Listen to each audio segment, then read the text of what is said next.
Alrighty.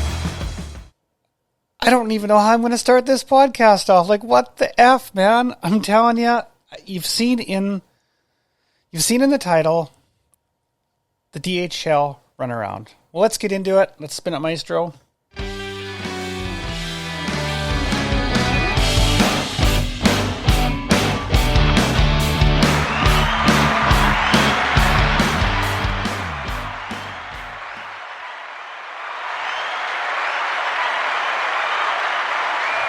Hey everyone, it's me, Coralee, and welcome to my podcast, Coralee's Anxieties.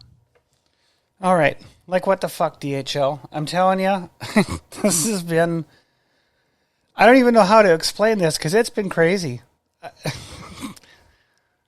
I dealt with a similar experience a year ago, but nothing like this. So anyways, let's get into the backstory. Years ago, I bought my car. I wanted to put a roof basket on it. It's a Volkswagen GTI. I wanted it to be different. I want it to look different and almost like an old school Volkswagen. So one of the things I decided to do with the ski rack, take the ski rack off, leave the actual rack pieces on the car, and I started to Google that particular model with a particular Thule roof rack, and I couldn't find it. But when I was Googling it, the same image kept coming up was a picture of a Lamborghini Huracan with a ski box on it. This went on for a few weeks, and I finally took the bait, decided I would click the video link and see what the hell, who's crazy enough to put a ski box on a Lamborghini Huracan. It turned out it was a professional skier, Jon Olsen, and it was being shown on his YouTube channel. The ironic part about this is at the same time I was doing this, I wanted a new travel bag for my ski gear. And I didn't want to stick to the same normal roller bags because they're big and you have to hang them up in your closet. There just simply is no place to put a big ski bag or a snowboard bag. That's when I learned, through watching you and on YouTube, about douchebags. I'm like, who names a company fucking douchebags? Apparently you owned it. And the first bag is the douchebag, which is actually the ski bag. And it rolls up nice and small, big wheels. But what's even more intriguing about the whole thing is this locking system. Now, I'm not promoting douchebags because I'm not affiliated with them. I am a client. I have numerous douchebags, and I really got to tell you, I think this bag is amazing. This locking system, if you have your skis, you're in the airport, you need to put your travel bag on, you can use these hooks to lock to it, so you're only pulling one bag. As I've followed Jon over the last 3 years, and follow douchebag in itself because I needed new luggage, so I have upgraded pretty much everything. I have the little bastard, my main travel bag. I have a couple of their, what they call huggers. And I also have one of their camera bags with the insert. Jon's video editor, Benny Ortega, or Benjamin Ortega, he also has a YouTube channel. 8 months ago, I guess, maybe about COVID time, did the Benny limited edition bag. And I wanted one of these bags. They are beautiful bags, but I missed it. So they decided to do the Benny 2.0. And with the release of the Benny 2.0 collection, Douchebags released a couple new bags. And one of those bags was actually a couple of the bags that I like. The Sidekick 25 liter, which is kind of like, it's like a tote or an oversized purse.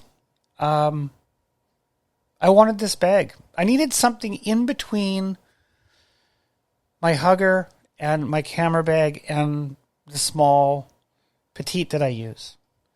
And the petite's great for most things, but if I want to carry a camera and my iPad Pro, it gets a little bit full. So I needed a little bit more room without taking the full big camera bag. So I ordered it, and I got it the morning they were released. And I bought this keychain. Benny 2.0 limited edition keychain, which it's got a safety hook on it, which I think is great.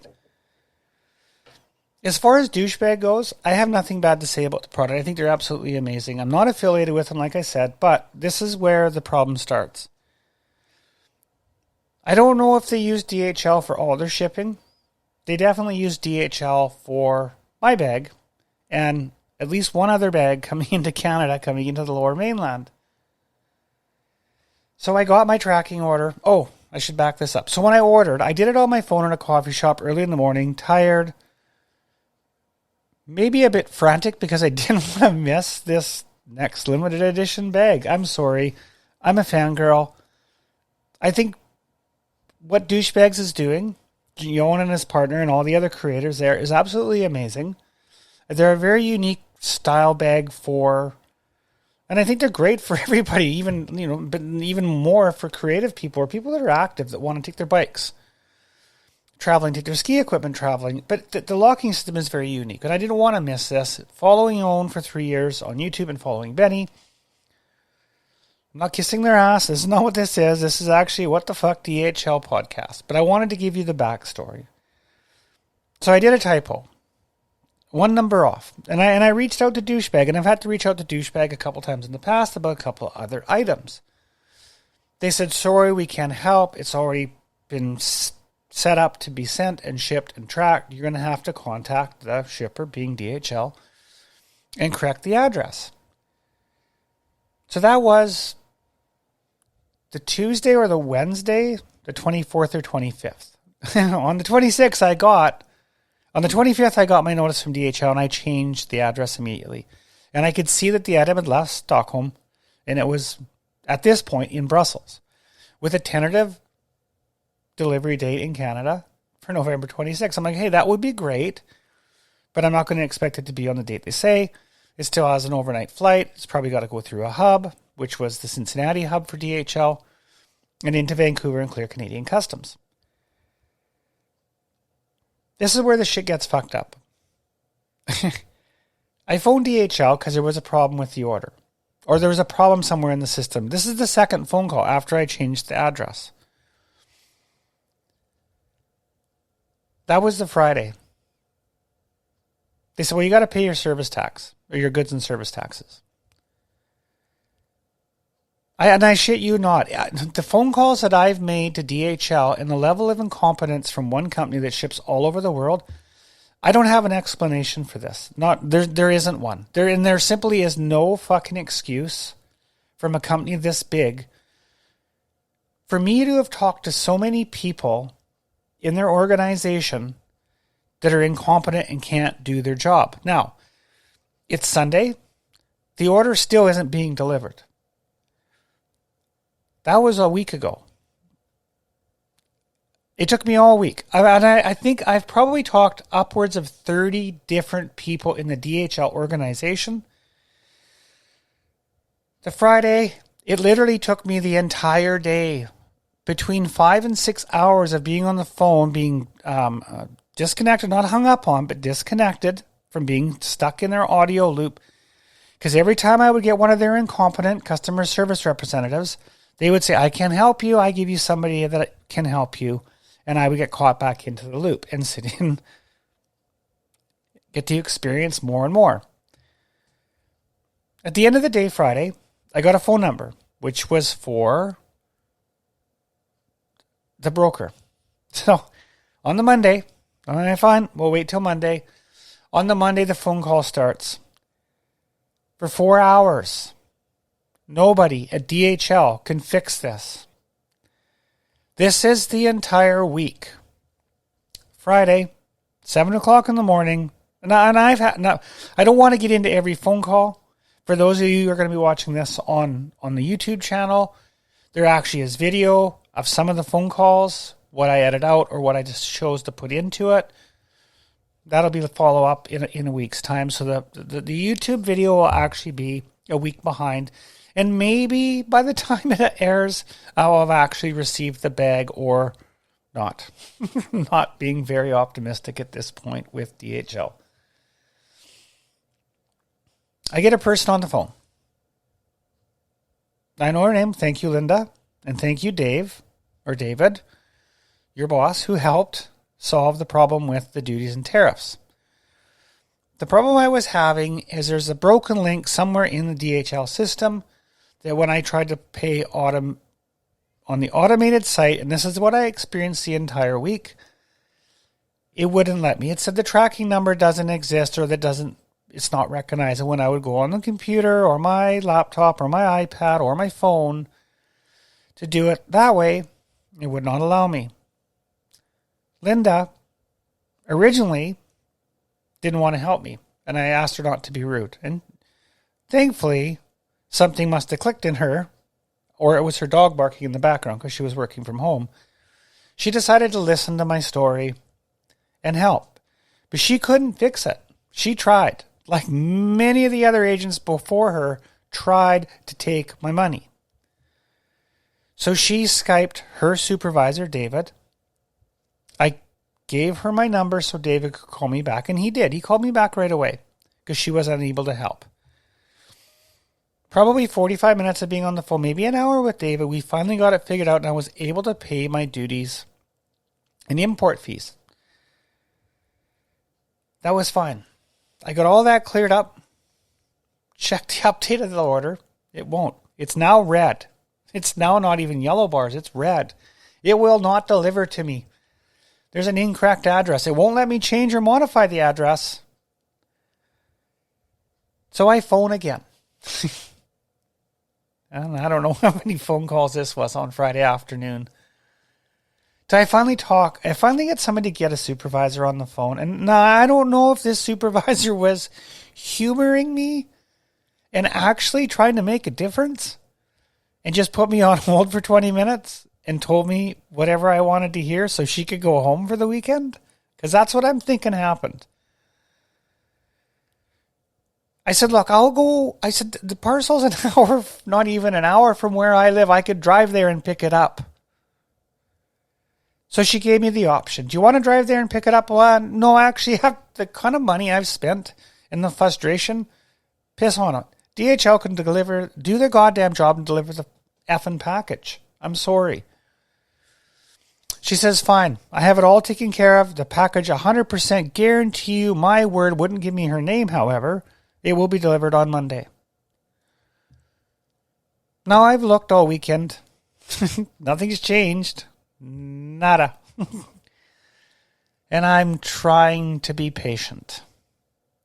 I don't feel that losing my shit on DHL is going to do any good at this point. I'm kind of at a loss of words. How do you run a global business like this, DHL, and have this level of competence over one item, one handbag? I don't know. We'll see where it goes. Now, there's one part of the story I haven't actually told you, and that was when I finally got to talk to somebody competent at the brokerage team for DHL. My package was linked to another package, and the agent on the phone said, how many items do you have? This was, I think, Wednesday, maybe Tuesday. I said, it's just one. It's just a handbag. She says, do you have a Scholar coming? I'm like, no, the Scholar's a nice bag. I wouldn't mind having it. I've considered ordering it in the past. But no, I don't have the Scholar. And she goes, I don't. This is where it gets weird. And I heard this more than once.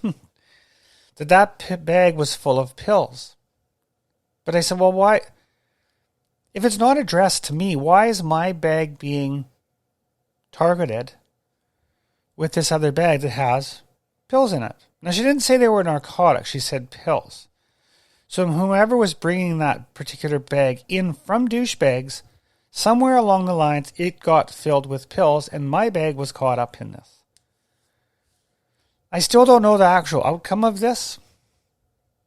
She was able to separate the two orders at Canada Customs, and she actually said to me, you have to go do an affidavit to clear the bag. I said, well, how come nobody's told me about this in the last 5 or 6 days of dealing with upwards of 20 agents? Not one person has told me I need to fill out this affidavit. And that was done on the Wednesday. So by the time the Friday rolled around, I wanted to pay my tariffs. I'm like, you guys have had 48 hours with the affidavit. The computer showed that it was clear. It showed it cleared and Canada Customs or CBSE released the package. I don't know about the scholar with the pills. I don't really give a shit. I do give a shit about my bag. When I ordered this most recent bag, and this one, I love this bag, and you can see on the bottom, it says douchebags in white. For those of you who are watching on YouTube, those of you who are listening, you can't see the bag. Canada Post lost that bag. It took 6 months to get the bag. And I reached out to Douchebag, and they were really good about it. Because it was also a limited edition bag. All the other bags that I've bought from them have come from Richmond. From wherever the sorting center in Richmond is. So they're literally here within 24 hours. You can almost hear the car leave Richmond and drive very slowly to where I live when you order it. But these limited edition bags, you can't. So I am going to send an email to Douchebags again and explain the situation, explain the story. I don't actually know what they're going to be able to do. I mean, they're going to have to probably reach out to DHL themselves. I don't know. I don't even know if I'm going to get my bag. I mean, I don't know what I'm into this bag now. $300 with the duties, import fees. It might actually be more than that. Because I don't remember how much the bag cost because it was ordered. The ordering experience was the least of my concerns. The frustration of dealing with DHL at this point. Like, WTF? I don't know. And I don't even know if there's somebody at DHL that you can complain to that actually gives a shit. And this is who's shipping our freight. There's one thing I will say good about Amazon for sure is the way they deal with tracking and shipping of their parcels and how they do everything to handle it in-house. But other companies that are stuck with these other global carriers, like DHL, the level of incompetence and the amount of money and resources of companies that must be wasted because of companies like DHL or their employees' incompetence to do their job. What I didn't realize on the first phone call that I realize now is a lot of those employees are working from home because of COVID and don't actually have access to the individuals that they need to fix a problem. A problem that maybe they don't ever see in their career or see so rarely, they wouldn't know what to do with it. And they're apparently not trained to deal with it. The only thing they want to deal with is take your money for your duties and fees or for you paying to ship a product or however that works. But as soon as the problem gets bigger than their little brain can handle or what they're trained for, because they're working from home, they have no way to deal with it. So they just screw you off into the internet again of things and let you go around and around and around and around in the automated voice system until you get another ding-a-ling that has the same set of problems. And all they really care about is feeding Sparky, drinking their coffee, and not doing their job. Because they're thinking about what they're doing for dinner, what they're doing on their weekend, and a whole lot of other things. And I get it. Trust me, I've been there myself. I've been blow-drying clients' hair and figuring out my shopping list for dinner tonight. But when a problem comes up like this, I mean, I don't know. For me, I would take the challenge. I'd be like, hey, I don't know what's going on, caller. Let's figure this out and see what we can do. And that was Linda. Thank you, Linda, again. I appreciate all the help you've gave me. And I probably will be emailing you because I'm pretty sure you will remember the conversation Friday. If you guys can't release my package, at least let me come and pick it up, or you can't deliver it. I mean, I don't see why it shouldn't be released now because the duties and that are paid. And it's in Canada. Anyways, I could probably beat the drum on this rant for a while. And I'm past being mad. I talk about my anxieties all the time. There's no anxiety here anymore. I'm just outright pissed off. It makes me not want to talk good about DHL. I'm I don't know if I've said a lot of bad enough or had said enough bad about DHL on this podcast. I'm at a loss for words. How does the world survive when a company hires this level of incompetence? I don't know. I don't know. Anyways, this is the podcast. This is What the F, or no, the DHL Runaround. That's the name of the podcast. The DHL Runaround, not WTF. We'll save that for another one. Maybe we'll update this podcast in the future. For those of you that are going to be able to watch this on YouTube, like I said, it probably won't be up for a week, which means I will probably have an answer one way or another from DHL, whether I'm ever going to see my bag or not, and whatever the record from douchebags when I finally email them today, where this all ends up. Now, the one thing I will say about douchebags, all my experiences with the 5 or 6 bags that I own from them and the couple problems I've occurred with delivery of their items, they've been a stand-up company and made 100% sure as a customer I've been satisfied and always gotten my product. But I don't feel this is actually a douchebag issue. I believe it's a DHL issue. I'm 100% confident in douchebags themselves. Like I say, they're a respectable company.